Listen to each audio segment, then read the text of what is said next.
तो हेलो दोस्तों, अभी लाइन कट चुका था इसलिए मैंने दोबारा वीडियो बनाया। और ये छोटे छोटे बच्चों को करने पर मैंने वीडियो बनाया था काफ़ी। और वीडियो क्लियर नहीं आती होगी क्योंकि एक लाइट से मैं वीडियो बना रहा हूँ, वो भी मोबाइल की मतलब लाइट से। कभी काफ़ी तक मैंने ताक रहा था, बस टाइम नहीं आ पाया, फिर भी मतलब लगा। दोस्तों इसमें छोटा सा वीडियो है, ये कोई ज़्यादा खास वीडियो नहीं है, लेकिन फिर भी उनके लिए खास वीडियो छोड़ना चाहते हो, है ना। चलिए चलते हैं। Thank you. आकृति यानी शेप ऑफ जानेंगे, ठीक है। और 7-8 क्लास से ये रिलेटेड है, थोड़ा एक्स्ट्रा भी बताऊंगा इसलिए फिर, ठीक है। चलिए चलते हैं। जब बना दिया है तो इसमें आपको दो प्रकार के आपको डायमेंशन मिलेगा। उसमें एक हो आपको शेप बंद आकृति मिल जाएगा जिसको हम लोग क्लोज शेप कहेंगे, और एक मिल जाएगा खुली आकृति जिसको हम लोग ओपन शेप कहेंगे, ठीक है। आप तो इतना समझ गए। तो दोस्तों अभी मैं इस बात को लूँ, अगर बंद है तो मान लो अगर ये आकृति बंद है तो बंद आकृति कहेंगे। लेकिन दोस्तों अगर कहीं से ये खुल गया खुली आकृति कहेंगे। अब खुली आकृति बंद आकृति में आप लोग को अंदर समझ में आया होगा। दोस्तों मैं कह रहा हूँ खुली आकृति क्या होती है, बंद आकृति क्या होती है, वो थोड़ा समझिए। बंद आकृति वैसी होती है कि जहाँ से मैं चलना प्रारंभ किया, कितना हूँ दूरी में टेढ़ा टेढ़ी कुछ भी करूँ, अगर मैं उसी स्थान पर पहुँच गया पुनः, तो ये बंद आकृति होती है। लेकिन मैं जहाँ से चलना चालू किया और दोस्तों वहाँ नहीं पहुँच पाया, वैसी आकृति को खुली आकृति कहता है।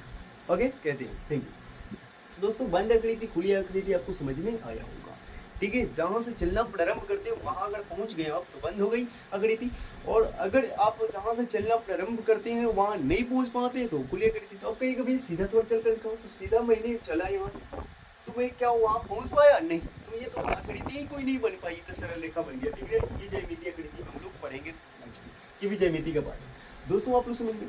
अब बंद आकृति में क्या क्या आपको मिल सकता है दोस्तों, लंबाई मिल सकती है, चौड़ाई मिल सकती है, उसके बाद ऊंचाई मोटाई गहराई जो भी कहो मिल सकती है। देखो चलिए इसमें जब तीन चीजें मिल जाती है, चार चीजें, क्योंकि चौड़ाई को ही लगभग मोटाई भी हम लोग कह सकते हैं, ठीक है। ध्यान दोस्तों इसमें क्या होती है, दो प्रकार की आपको आकृति मिल जाती है लंबाई चौड़ाई ऊंचाई को मान करके। एक तो दो बीमीय आकृति और एक होता है त्रिविमीय आकृति। दोस्तों मैं बता दूं दो बीमीय आकृति क्या होता है। दो बीमीय आकृति कहने का मतलब है जिसमें दो विमा हो, और त्रिविमीय आकृति कहने का मतलब है दोस्तों जिसमें तीन विमा। दोस्तों मैं बता रहा हूँ कि दो विमीय आकृति को अंग्रेजी में आपको बोलना हो तो 2 डायमेंशनल शेप बोल सकते हैं, और इसको बोल सकते हैं 3 डायमेंशनल शेप, ठीक है। कल पर वीडियो बना रहा हूँ उसको से प्रॉब्लम तो भी करेंगे दोस्तों। तो बीमीय आकृति में आपको यानी 2 डायमेंशनल में क्या होता है कि लंबाई और चौड़ाई होती है। क्या होती है दोस्तों, लंबाई और चौड़ाई होती है। इसको समतल आकृति भी हम लोग कहते हैं। त्रिविमीय आकृति जो होती है इसमें लंबाई चौड़ाई और ऊंचाई होती है, जिसको ठोस आकृति भी कहा जाता है। अब मैं बात करूँ दो बीमीय आकृति क्या होती है। दो बीमीय आकृति जो होगी जब भी होगी वो पट होगी, यानी एक तल पर होगी, समतल पर। तो ऐसी आकृति को हम लोग समतल आकृति कहते हैं। और ठोस आकृति का मतलब दोस्तों एकदम मतलब लगेगा कुछ ऊंचाई भी रहेगा उसमें। जैसे मैंने बताया, आप लोगों ने एक पन्ने को फाड़ लीजिए, मैं दिखा रहा हूँ थोड़ा सा। चलिए मैंने एक पन्ने को ले लिया, ये पन्ना जब भी कराएगी ना दो आकृति कराएगी, दो बीमीय आकृति कराएगी, ठीक है, समझ लेना। क्योंकि देखिए इसमें लंबाई है और ये मान लेते चौड़ाई, क्योंकि ये क्या है, ये भी लंबाई ही तो है ना इसके सामने, क्योंकि ये आयताकार है और ये चौड़ा है। दोस्तों ये जब रहेगी ना तब पृथ्वी पर ऐसे पट रहेगा ना कि इसमें ऊंचाई नहीं होगा, कैसे ऊंचाई होगा, ठीक है। चलिए अब मैं बात कर लूँ एक बुक की। दोस्तों लंबाई तो है, इधर से भी लंबाई, ये चौड़ाई है, इधर से लंबाई, तबियत खराब।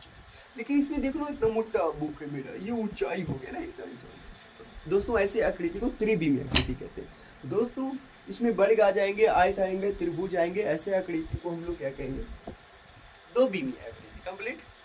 और इसको क्या कहेंगे दोस्तों हम लोग, त्रिविमीय आकृति। तो दोस्तों अब आते हैं यहाँ से हमारा क्या हो जाता है, समतल आकृति के कुछ भेद पढ़ लेते हैं, जो कि समतल आकृति को ही भेद बताने के लिए हमने यहाँ आया था। दोस्तों उसमें होता है अवतल आकृति और उत्तल आकृति। अंदर की ओर हो दोस्तों, ठीक है, अंदर की ओर। तो आइए अंदर की ओर दिखला देते हैं आपको। ये भुजा ऐसी हो गई, और ये भुजा जब गई ना दोस्तों अंदर की ओर में धंसा हुआ हो। अवतल दर्पण 10 क्लास में आप लोगों ने ये भी पढ़ा होगा कि मतलब प्रवर्तक जो हम लोग देखते हैं ना वो क्या होता है, धंसा हुआ रहता है। जैसे मैं बता दूं ये कौन सा दर्पण है तो आप लोग जरूर बताइएगा। ये देख लीजिए, है कि ना, ये देख लीजिए दोस्तों, ये धंसा हुआ है कि नहीं, बिल्कुल। तो अवतल दर्पण इसको बोलते हैं, आपको समझ में आया होगा। तो ये भी धंसा हुआ है तो अवतल दर्पण समझ में आया। अब अवतल आकृति सेम वैसी होती है, धंसा हुआ होना चाहिए, यानी अंदर की ओर होना चाहिए।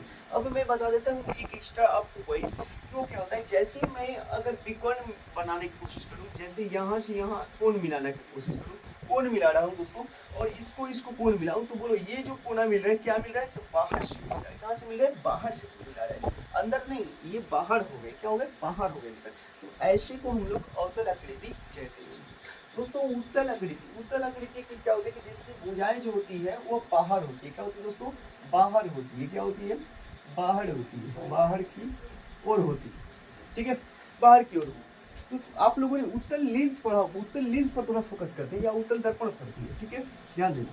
जैसे मैं ये बता दूं ये कौन सा लेंस है बताइए, तो उठा हुआ है इधर से, और थोड़ा बता दो, यहाँ देख लीजिए, छोटा सा वीडियो है, ठीक है, घर पर वीडियो बना रहा हूँ। उठा हुआ है कि नहीं, उठा हुआ था मतलब बाहर की ओर, बाहर की ओर, दोस्तों ये इसकी भुजाएं जो होती है वो बाहर की ओर होती है, ऐसे गई, ऐसे गई, ऐसे गई, अंदर नहीं आना, इसको बाहर ही आना था, इस प्रकार से आ सकते हैं।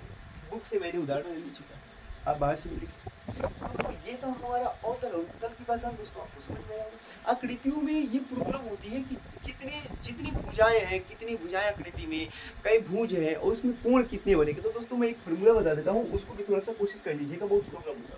दोस्तों मैंने बोला दोस्तों यहाँ तक समझ में आया था, आया ना, बोलो किसी को दिक्कत है तो बताओ। अवतल और उत्तल आकृति में आपको समझ में आया था। अब मैं बात कर लेता हूँ थोड़ा सा कोण के बारे में, कौन सी के बारे में, कोण के बारे में। तो कोई भी आकृति के अंदर कोण कितना हुआ था, ठीक है, एक बार थोड़ा सा मिस्टेक भी हुआ था, थोड़े बात समझो। कोण अंतः कोण उसको बोल सकते हैं हम लोग, या आंतरिक कोण, ठीक है, अंतः कोण। कोई भी आकृति के अंदर, कोई भी आकृति के अंदर, कोई भी बहुभुज के अंदर अगर आंतरिक कोण निकालना हो, उसका फॉर्मूला आप कर दीजिएगा, n माइनस का 2 और इंटू का दोस्तों 180 डिग्री। इस फॉर्मूला पर कितना भी बहुभुज हो उसके अंदर के कोण, आंतरिक कोणों का योग आप लोग निकाल सकते हैं। जैसे मैं थोड़ी सी बात कर लूँ, अगर त्रिभुज की बात कर लूँ, त्रिभुज की भुजाएं कितनी होती है, 3, n के जगह पर भुजा मानना है, यानी 3, माइनस का क्या करना है, 2, ठीक है, और गुना कितना कर देना दोस्तों, 180 डिग्री। चलिए 3 में से 2 चल जाएगा, बचेगा कितना, 1 से गुना कर देंगे 180, बोलो कितना डिग्री आ गया, 180। हाँ या ना। त्रिभुज के अंतः कोणों का योग 300, अंतः कोणों का योग 180 डिग्री, 180 डिग्री। चलिए दोस्तों अब मैं बात करूँ चतुर्भुज की, थोड़ा सा कोशिश कर लो। चतुर्भुज के 4 भुजाएं होती हैं, उसमें क्या करूँ, 4 से आपको एक की जगह पर 4 रखूंगा, माइनस का आपको 2 रखूंगा। अगर वीडियो अच्छी लगती होगी तो शेयर कर दीजिएगा। और गुना का दोस्तों 180, दोस्तों 4 में से 2 जाएगा तो 2 गुना 180, 180 दूना बता दो 360 डिग्री। और चतुर्भुज के अगर चारों कोणों को जोड़ दिया जाए, आंतरिक कोणों को जोड़ दिया जाए, तो दोस्तों 360 डिग्री हो जाएंगे। त्रिभुज के आंतरिक कोणों का योग 180 डिग्री और चतुर्भुज के 360 डिग्री। पंचभुज की मैं बात कर लूँ तो एक बार हमसे मिस्टेक हो चुका था फॉर्मूला में, मैंने यहाँ 2 रखने के लिए 1 रख दिया था, उसमें गलत आ रहे थे। मैंने वीडियो को ध्यान दीजिएगा, ऐसे तो मैं लाइव कराता हूँ। और था क्या, अगर मैं पंचभुज की मैं बात कर लूँ तो n बराबर तो 5 है, माइनस का आपको 2 रखना पड़ेगा और गुना 180 डिग्री। पंचभुज के लिए मैं बता रहा हूँ, तो 5 में से 2 जाएगा तो बोलो कितना बचेगा, फिर ये तो बचेगा ना, और उसमें गुना कर देंगे 180 से, तो आ जाएगा 540। 18 या 54 होता है 540 डिग्री। तो दोस्तों पंचभुज में 540 आता है, त्रिभुज में 180 डिग्री आता है। भैया मैं क्यों निकालू बार बार, आप लोग ना रख सकते हैं, बिल्कुल उसमें में से 2 घटा देना, 180 से गुना कर देना है। तो थैंक यू वेरी मच, मिलते हैं नेक्स्ट वीडियो में। आंतरिक कोण भी आपको समझ में आया था, उत्तल अवतल भी समझ में आया था, अ से अवतल, अ से अंदरमाई, अगर भुजाएं अंदरमाई हो तो अवतल है। यही था हमारा 2 बिंदु आकृति में लंबाई और चौड़ाई केवल थी, वो समतल होता है लंब, है ना। ये ठोस आकृति होता है त्रिविमीय आकृति में। त्रिविमीय आकृति की भी थोड़ा चर्चा करूँ, जैसे ये लंबाई हुआ ना, ये चौड़ाई हो गया, लंबाई चौड़ाई था, लेकिन यहाँ से देखिएगा थोड़ा ऊंचाई बनाने की मैं कोशिश करूँगा, यहाँ से ऐसे, यहाँ से ऐसे, यहाँ से ऐसे, ध्यान देना डिब्बा की तरह, डिब्बा ऊंच नहीं होता क्या, ये लंबाई तो हो गई सब चौड़ाई, लेकिन ये उतना ऊंचा है, इतना ये ऊंचाई है कि नहीं, एक भुजा चौड़ाई, लंबाई 2 भुजा, ये ऊंचाई 3 भुजा, जिसमें 3 भुजा है वो उसको क्या बोले, त्रिविमीय आकृति, जिसमें 2 भुजाएं थी, वर्ग और बना ये वर्ग है, लंबाई, तो ये भी लंबाई हुआ, ये भी लंबाई, ये चौड़ाई, चौड़ाई त्रिविमीय। तो ऐसे आकृति ध्यान दीजिएगा, 2 विमीय आकृति, 3 विमीय आकृति। Thank you very much.